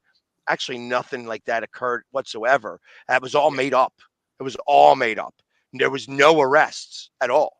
So it's just we were out there. There were 2 million people out celebrating, which is great. You know what I mean? It's just actually the tragedy that happened last week was something that was even much more involved than anywhere else. It's like and there's now video of like how that all even came about. Like can't people just learn how to fight the old-fashioned way? Yeah. It's just like, hey, listen, we all gotta get up the next day. We all gotta, go to work the next day. I said we go ancient, old school. Let's just break out swords. Come on, let's go. Swords and shields, baby. Swords and shields. Especially soccer fans are so wildly different. Like I remember the 94 World Cup. This guy passed back to his own goalie. His goalie missed it, scored on his own goal, and ultimately got murdered afterwards. Yes, that's Colombia. Yeah. That was Colombia. Right. And you're just like, we've seen guys fumble in the end zone and lose the game. And we're not trying to shoot him here. Like that's just. I mean, they've gotten death threats. I mean, let's be for real. I mean, there's always somebody who's like, oh, we're going to kill you and your family and stuff like that. Like I remember when in 93, when Mitch Williams, lost that one game, it was like the death threats that he got, that he was scared for his family. You know what I mean? It's like, are you kidding me? Like, just like the guy who wind up, the guy who wind up hitting Hamlin, and like he wound up getting death threats, and that was accident. Exactly. There's always going to be idiots. For sure. Always going to be idiots. And let me tell you, those idiots ain't doing a damn thing. Yeah. They're too busy bapping. Oh, I'm going to be an internet bully and try to scare somebody into doing whatever. You ain't doing a thing. You ain't doing a Yeah. damn thing. Exactly. You know what I mean? Just like everybody who likes to go, all the stuff, I get tons of hate, tons and tons of hate. It amazes me some of the hate that I get from my own fan base. Sure. Like, are you kidding me? I'm a guy who paints his face and roots for his team. If you have a problem with that, stop watching me. Yeah. Really? Right. But nope, I've got guys that literally follow me to troll me Sure. because they got nothing better. I got this one guy on Instagram. He literally follows me to call, to say something stupid. And then when I go try to tag him back, because he could still tag me in or say something stupid to me, I can't tag him because he's got me restricted. I can't tag him. Sure. Like, are you kidding me? That is such a pussy move. It's such why, a pussy move. Oh, for sure. No, it's why I always say your haters are always your best followers, right? Yes. Like, they will tune in all the time waiting for you to say something dumb or anything that gives them, any kind of misstep. They're just more than happy to try and jump on it. And, but at the same time, thanks for the watch. Yeah, exactly. Like I had a 65-year-old real estate agent start talking trash. Yeah, he was trash talking me and like two things. He like mentioned something and then somebody else who I know who also likes to follow me and trash talk me all the time, who works for HATER'S, who uses me as a spokesperson. You know what I mean? So it's like his company is using me as a spokesperson and he's still a hater. And he's like, so they start talking to each other. So he mentions a couple of different things. I join the chat and I'm like, hey, you obviously got a lot to say, but I'm easy to find. If you're going to these games, find me. Come tell me to my face. Because truth of the matter is that if you talk to me in my face and you actually hear what it is that I got to say, you realize that I'm just a normal guy. And like I've heard many people say, I don't like you, and then talk to me and be like, you know what? I can't help but not like you now. You know what I mean? Like I don't like your annex. I don't like the things you do. Sure. But you're not the guy I thought you were. Yeah. So and that's when usually I try to banter with intelligence. Like I try to get somebody and be like, hey, then talk to me. This guy got his back up. He's like, oh, you're threatening me. You know what I mean? So it's like, no, I'm not threatening you. He's like, oh, I will. I said, just make sure that you have I have your full attention on me. Because listen, I don't need to be contentious. I don't need to fight for any reason whatsoever. These games don't mean that much to me. You know what I mean? They don't pay me enough to care when we lose. Exactly. You know what I mean? They don't. Like, but you'd rather them not lose, but you're not losing any sleep if they do. But have your full attention, because if you're going to come at me, I'm going to come back. You know what I mean? It's just I'm not going to allow any bully to bully me. I talk about bullying all the time. And then when you hear the word bully, when a 65-year-old man hears the word bully, they don't understand. How is it I'm bullying you? Have you read anything that you spoke about? Do you know what you're even talking about here? Yeah. Like, you are being a bully. And I'm not going to let you bully me. I'm not going to let it occur. Because out of the thousands upon thousands of people that love me, you're going to side with the 12 that actually the unsilent loudmouths that like to think that because that's what it is. They're just the ones. They're the keyboard warriors of the internet. They ain't got nothing else to say but be miserable because their lives are friggin' miserable. You know what I mean? The loud minority. And you're going to side with them. Let me tell you, go ask all your grandkids, and I bet you they love me. And I bet you they took pictures with me. And I bet you after you see all of that and how much they care and how much they like me, you might change your tune. But instead, you want to be a big mouth bully. Your small-minded pig-headedness is going to make you think a certain way. You ain't got to like me, but you could just scroll on past. You ain't got to talk about it.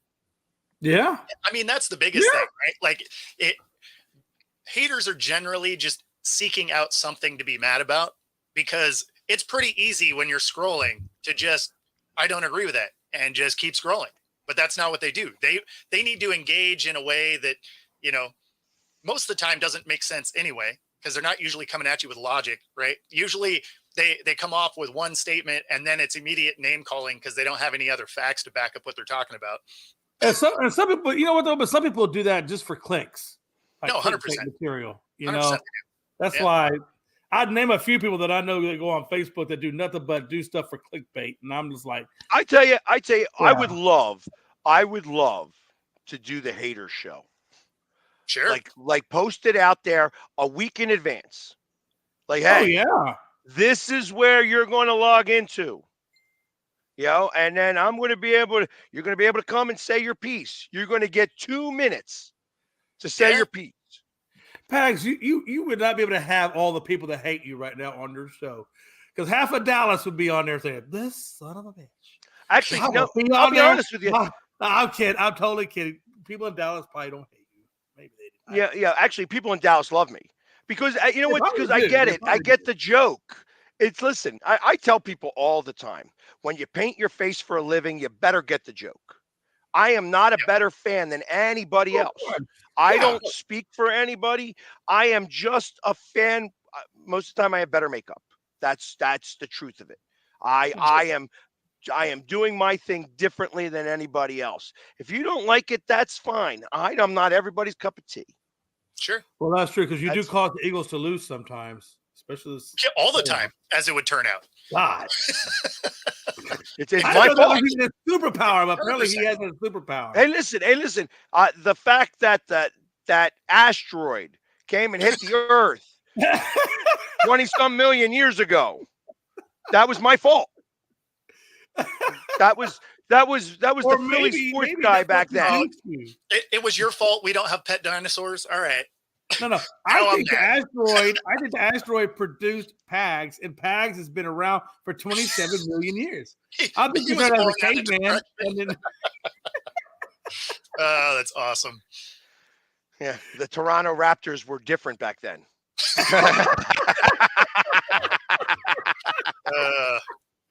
But that's exactly it. It's just like the haters are going to hate, and I don't mind the haters. Like I said, it's if you're going to be intelligent about hating on me, that's fine.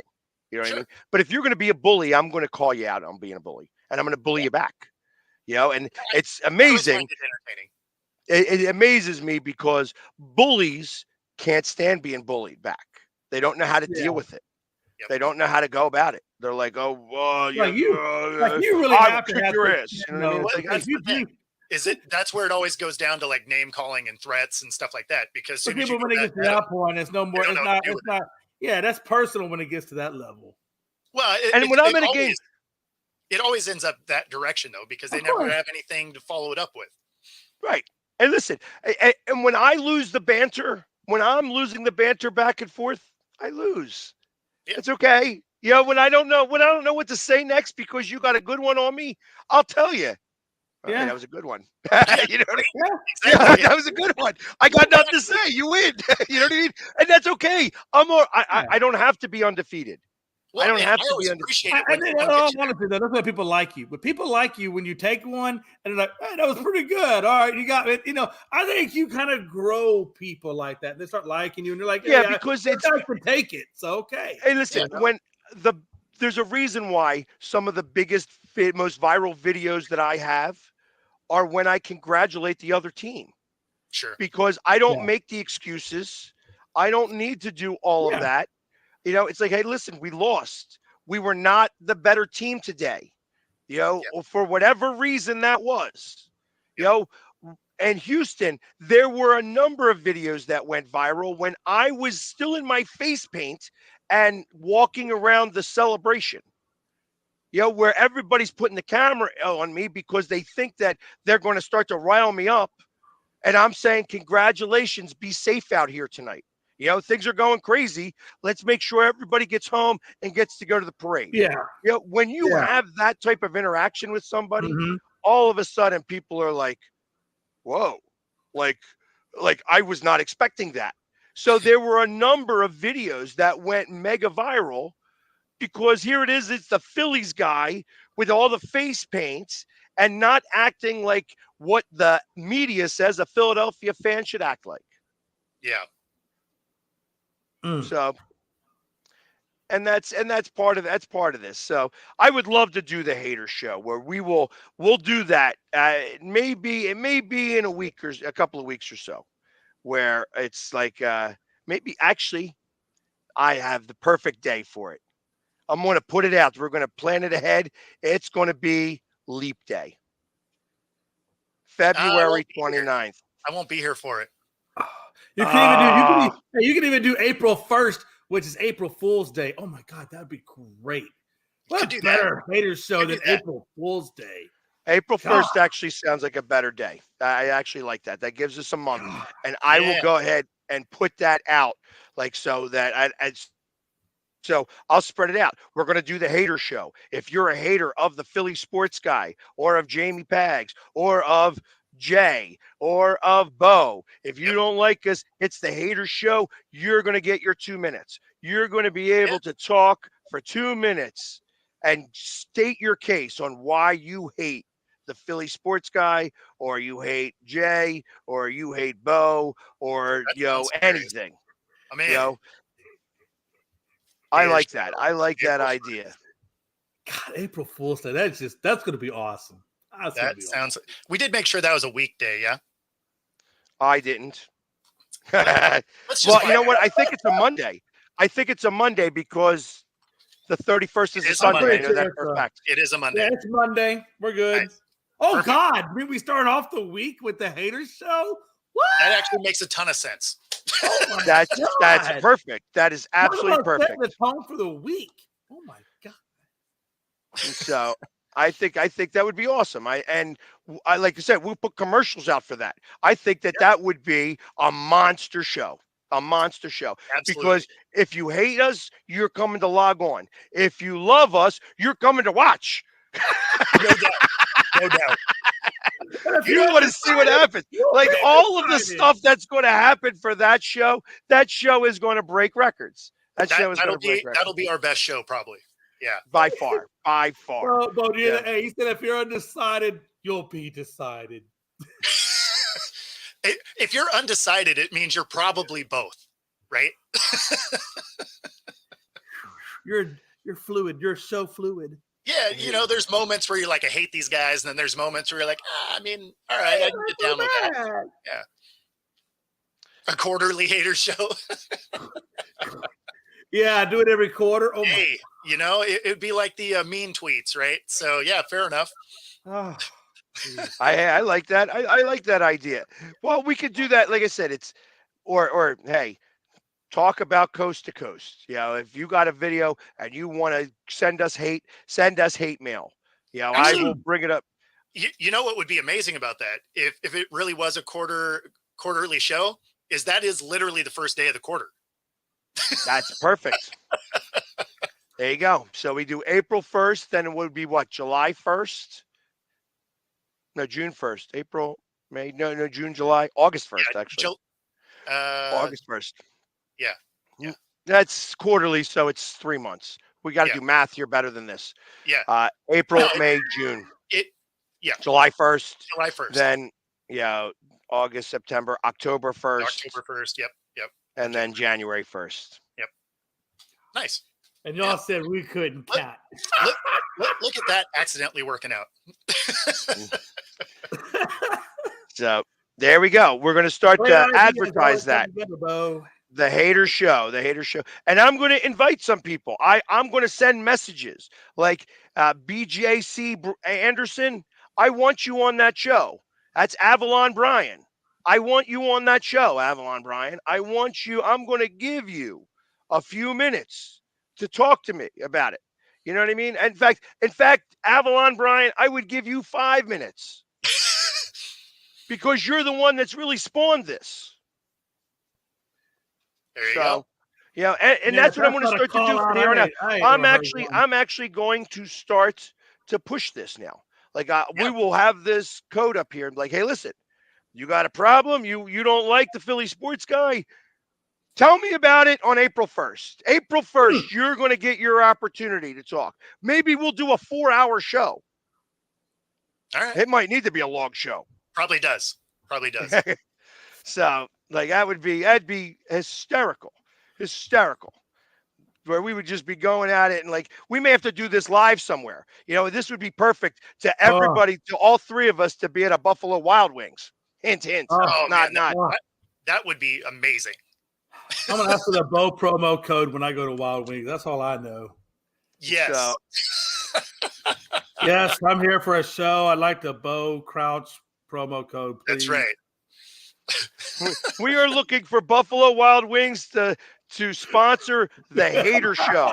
The Hater Show of man. That would brought be pretty to you amazing. by Buffalo Wild Wings and Belgian beer. Right. Belgian beer. Yep. Promo code football talk. I think that would be. Think about all the haters that would come face to face. Imagine doing that. Like I could get up another camera and set it up so that I could put it on them if they wanted to come talk and do it on a microphone. Yeah. Like, let's do it. Come see us live to hear about it. We want to hear your hate live. Do it. I'll paint my face and everything. I will do it. Let's go crazy. Hell yeah. So that would be awesome. Let's see if we can make that occur. April 1st. Now stay tuned. Mom, call the show. Me and you. No, actually, I tell you what, I disagree. I think every pub would want that. Because it's not this isn't violence. We're not promoting violence. Oh, yeah. No, we're not doing We're not trying to fight anybody. I ain't trying to do that. And listen, there's going to be people there to make sure that you're not even going to get a chance to be able to throw a punch. No, of course. Oh, God, yeah. Like I'm going to have a couple people with me to make sure. Because listen, it's not what this is about. You want to have hate, you can have hate. I love the haters. You know? No, they're the best.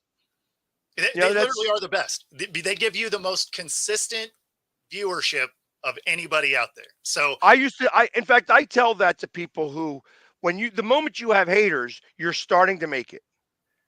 So that's how that works. And I absolutely would. Mom. I appreciate it. There would be no doubt in my mind. One of my best friends is Army Airborne. He's 6'3", 300 pounds. You better have your full attention when you do that. He ain't going to let nobody touch me ever. Yep. You know what I mean? And he would be at that show. Absolutely. Because it would be one of those things where I'd pay him to be at that show. You know what I mean? No doubt. Yeah. Yeah. This isn't violence. I don't want to promote the violence. It's not a matter of that. This is a matter of box viewers. we want people to, express why they hate. Listen, there is a lot of hate out there. Who can roast? Like you call it the roasters or something. I mean, we're not there to roast you. We're not out there to hit you. Yeah, exactly. Right. So that's part of the I think it would be so much fun. I think that it would be awesome. So and Bo, did you just see what happened though a minute ago? Your mom literally scolded you on the internet saying, "You better not, Bo. You better come home safe, Bo. Better not hear about you fighting, Bo." What are you talking about? Yeah, listen, Bo's probably in better shape than all of us. He's got to bring his wife, and his wife is going to kick all those guys' asses. I mean, there says Feather Freebird. She's telling you she starts it out with no heat, no fighting, but then she ends it up with, "You better be safe, Bo. Don't be touching nobody." No, she wasn't even talking to me. She was talking to Pags. Oh, I know. Yeah, and I'll tell you. I believe they would show up. I don't know that they would show up. The numbers in person wouldn't be high. No, because internet bullies, and I'd be willing to bet and the other thing is that, hey, listen, anybody can talk, but I'm not going to show their faces either. You know what I mean? Unless you give, permission, but I've learned well, you know what, the hard way. Because people can do weirdo things. The first time I ever did a call-in show live on YouTube, I had this kid, and I'm like, what the hell is going on here? I couldn't tell what he was doing. he was putting his bird on the camera. Oh Lord. And I sat there and I like fumbled right away because I had to get him off. Yeah. And immediately I sat there like this for a few seconds because I'm like, what is going on here? Like, what am I dealing with here? Well, and people do that's the crazy stuff though, honestly. Yeah, I mean, you almost do need a producer there, right, to kind of mitigate who gets on camera. Just because. Well, that's what I'm talking about. You do Yeah. you have to show your face. We have to be able to see who you are because I can work it out so that nobody sees you on camera. So that's Yeah. how I would probably do it. We'd hear Yeah. your voice. We're not going to see your face. Because truth of the matter is that I want haters to come out, but I don't want the reverse hate to occur either. No, you don't want people attacking those people. Right. Yeah. So No, absolutely. like I want this to be a free forum where somebody could come and talk about their feelings. Yep. That's what I want. I want this to be a feelings show. We're talking about how, well, you know what? We'll even use the burner account that you try and troll us on because you won't comment from your real one anyway. Exactly. Oh, I love those. The ones that they got 0 posts. They're not following anybody, and they've got like they're following like 600 accounts. Yep. But there's only like one person following them. Exactly. It's like, and I think memories of my mind, feelings of the way we were. Yeah, it's just like I have one guy on this network who keeps trolling me, and I finally had to block him. I'm like, listen, dude, you can just call him out. It's like I have to block you because every time you're like literally you're trolling me and stating bad stuff. You're supposed to be on my team. You could make whatever say, hey, all right, this is about the teams. You made it about me now. Yeah. You made it about me and we're on the same team. So if you can't handle that, sorry, you got to go, man. That's not how that's supposed crazy to work. Is that they would troll you and you're on your team. I mean, I don't like trolling, period, but especially if they're on your team. Yeah. I keep that stuff to myself. Like the people who need to know. I think I know who it is. Nice. And all I know is, he does some stuff on our network, and he's just literally a troll. Like he just and it's not even good trolling. It's just it's ridiculous. You know what I mean? And then when other people start like going on his back, because it's not about the teams anymore. It's about me personally. Right. Hey, listen, go. You know what? You need to go away now. Now you need to go away. Yeah. And you thought it was funny. You thought it was cute. You thought it was like banter. It's not banter. Because listen, I could be so much worse. But the problem is that I will get demonetized. No, and 100%. you get to do whatever. So Exactly. and this is my business. This is what I do for a living. It's hard enough as it is. Let alone, you know how hard it is. I have to work to be able to do the things that I do. Yeah. It's like the podcasting life is a grind. There is no doubt. Like it's always been a grind. It's a lot of work. And women, I'm sure get it in a much different sense too. Like No women, doubt. like women, the women. Just because you're a woman, you're like, what do you do? What do you know about sports? Exactly. Like, what is that? Like, it's like that's how it starts. Like, it's just so. I feel bad. There you go. Because I like that Sonia's bringing the heat. Sonia does bring the heat. She's not somebody I'd mess with her. I appreciate it, guys. I did get that link. I will go over it and maybe we'll bring this up again. Hey, listen, because right now, especially like today, sports is on a slow. We're pitchers and catchers. We had the All-Star game. We had the Stadium Series. You know, pitchers are slow when Bo's over there thinking like, man, we should do some Mary Kay product promos. What? Where the hell did that come from? I don't know. You know what? Mary Kay promos? Now I know what's happening. If that is the level of trolling you're bringing, you're not allowed on the show. So we're just setting the baseline of like, if it's too dumb, we can't do it. Right. Yeah, Laugh that's out loud, not Mary Kay. Why? Bo's trying to get the pink Cadillac. Come on. Oh man, you're just over there shooting strays all over the place. well, obviously, he knows a little bit about Mary Kay. What's wrong? I mean, I didn't know anything about the pink Cadillac or any of this. Hey, what's wrong with Mary Kay? They make products for men. Mary Kay makes stuff for men. Are you kidding me? They got a great body wash. They got a great. You needed our help advertising for your. Skin? Got it. You're advertising for you. Oh, listen, man. They got great stuff for your hair. I'm telling you, man. To be fair, I actually used to work on those caddies, though. I did work on those caddies back in the day. There you go, the pink Cadillac. If somebody gave me a Cadillac, I don't care if it's pink or not. I'm gonna drive. Hey, that's a isn't that's a Boss song, isn't it? I love you for your pink Cadillac. Yeah. Yep.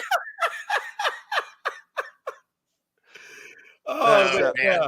And let me tell you something. Sonya got weird. Everybody wears Mary Kay at some point. Everybody I know is born Mary Kay. It's good stuff. I Enough have about Mary Kay. We'll move on. You can probably tell that because I have wrinkles all over my face. No. Yeah, I'll be 100%. I'll be 100%. You know, growing up, I'm Italian, so we have very oily skin. And at 14, 15 years old, I had, lots of zits. Mary Kay was the only base because I could find that color because I'm olive, and be able to kind of match. So yes, I did use the Mary Kay liquid makeup back in the day.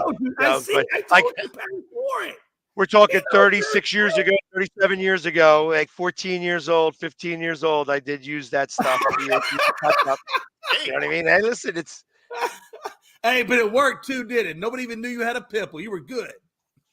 I mean, there's nothing wrong with the products. Like, you just came way out of left field with it. I did. Yeah, exactly. I'll be honest, Paul. Since you're talking about the kit, I am not a fan of the kit. And the reason why I'm not a fan of this kit, and it's not like I have a problem with the kit either. It's just that I now have a really difficult time matching the jersey. The way that they did this is a lot harder for me.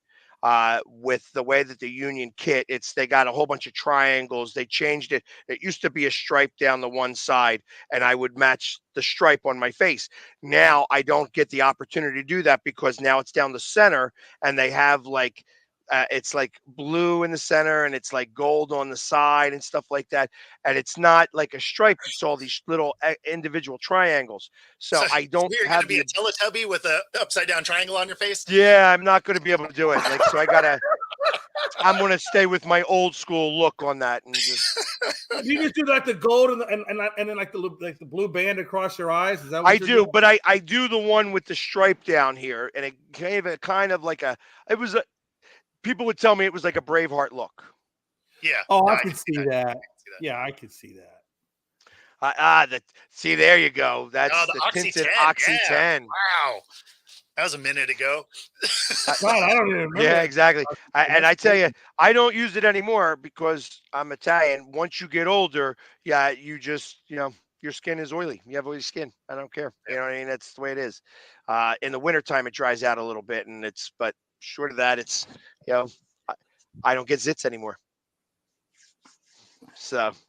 Hey, question real quick, back sports related. So obviously Bronny is probably going to come out next year. Hopefully, I think he comes out next year and goes to pro. What do you think the chances are, percentage-wise, that you think Bronny and LeBron Sr. play in the same team? Or even in the league, just in the league in general together? It really depends on how badly the Lakers want to keep him there. They may do that, they may do that deal where they bring him on and. Did we lose you? I hate when that happens. Well, and that's the thing, Pax, because LeBron says he wants to retire a Laker. And I guess kind of where I was leading that was. Ronnie's not that great, so I almost made it. Almost. Sorry, guys. Almost made it the whole show. Man, do you think that him and his son will? Because he says he wants to retire later. LeBron says he hopes to retire later. Do you think the Lakers will take a flyer on Bronny if LeBron is still on the team and try to get Yes. those two together? Yeah, that's actually exactly what I was saying before I decided to go to the shadow realm of the internet. I was going to say they probably take a flyer on him to keep LeBron happy and on the roster, because you can burn a roster spot in basketball, right? The final guy on the roster never hits the floor typically anyway. So I could see them bringing in Bronny, despite the fact that he's really not good enough to play, at least as of yet. But I could see him doing it. That would be interesting. That would be interesting. It'd be interesting if they got like a title to get. Could you imagine the first father-son NBA duo, title duo to win the title together? That would be insane. I mean, they'd have to change a lot of that roster. Oh God, yeah. I mean, because it's full of senior citizens at the moment. Oh yeah, absolutely. I mean, I don't think they would ever get that, but it would just be insane if that was to actually be a thing. Yeah, they won't win. Right. It'll put fans in the stands, right? Like people will show up to watch it happen, and it'll be good for a season. And then when they're terrible, which is likely, it is. Then LeBron retires, and Bronny, who knows if he even stays in the league? You know, he'll actually have to improve a ton in real time, right? For him to even stay in the league. Not to say that he's bad. I'm not saying that, but he really hasn't done anything at USC though. That really puts his name on the map. He needs a lot of development. Like he looks like someone that, you know, definitely isn't going to go one and done in college, and probably needs some G League time to get there. Right. Like if he can develop his game more, sure. Right. But I mean, he'll get a shot because of, you know, who he is, but talent wise, he's got development to do to get there. Are you surprised that he went the college route instead of maybe going the G League route and trying to get his skills up to par through the G League and make some money on the side? No, because you still have that amateurism rule. So you use up your college, you know, eligibility as much as you can. And then you go from there, right? Because you already have the NIL. So it's not like he'll make more money in college than he will on a G League team. Well, of course. Yeah, absolutely. So you might as well collect the money, use your eligibility while you can. And then once you're out of eligibility, if you didn't get drafted yet, then you go hit the G League, see if you can finish your development and take a crack at it that way. I actually hear his younger son is the better of the two.